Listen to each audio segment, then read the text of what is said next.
Alors, pourquoi ? Avec l'été et les températures chaudes, le virus a beaucoup moins circulé et on a eu tendance un peu à l'oublier. Inversement, avec l'automne et les températures qui sont de plus en plus basses, eh bien, le virus circule beaucoup plus et ça s'est accentué évidemment depuis le début de ce mois d'octobre. On va prendre un graphique avec deux courbes. En jaune, vous avez l'évolution du nombre de cas et puis derrière, ces bâtonnets bleus, en fait, ce sont les températures maximales moyennes. Qu'est-ce que l'on voit ?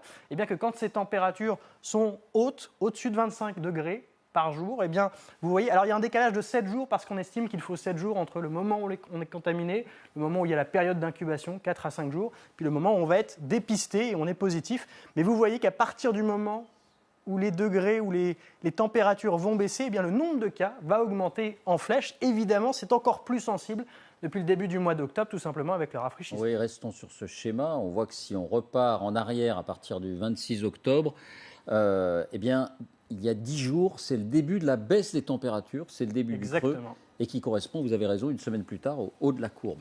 C'est valable pour la France, pas seulement pour la France, c'est valable pour tout le continent européen. Écoutez Arnaud Fontanet. C'est un virus hivernal, il aime les températures froides. Ce qu'on a pu observer, c'était fin septembre, une semaine exceptionnellement froide, non seulement en France, mais sur la plupart des pays d'Europe.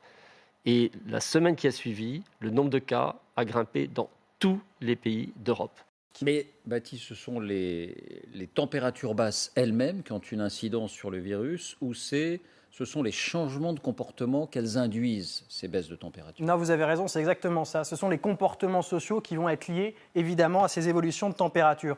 On va être assez basique, mais lorsqu'il fait froid, on a tendance à rester à l'intérieur, et lorsqu'il fait chaud, on a tendance à sortir, à vivre dehors. Or, on sait très bien que ce virus, c'est à l'intérieur qu'il y a le plus de risques de contamination par les aérosols notamment. Il y a un indicateur qui le montre, et c'est un indicateur qui est assez étonnant, on le prend pour la première fois. Vous avez cette courbe verte, en fait, c'est la fréquentation des parcs et jardins en France. Et puis derrière, vous avez cette courbe rouge, c'est le passage aux urgences pour suspicion de Covid. Ça a été pris souvent, cet indicateur, comme un indicateur de circulation du virus en France. Et c'est assez simple, vous voyez, le premier pic épidémique, il arrive au moment où on n'est pas encore dans les parcs et les jardins parce qu'il fait encore trop frais.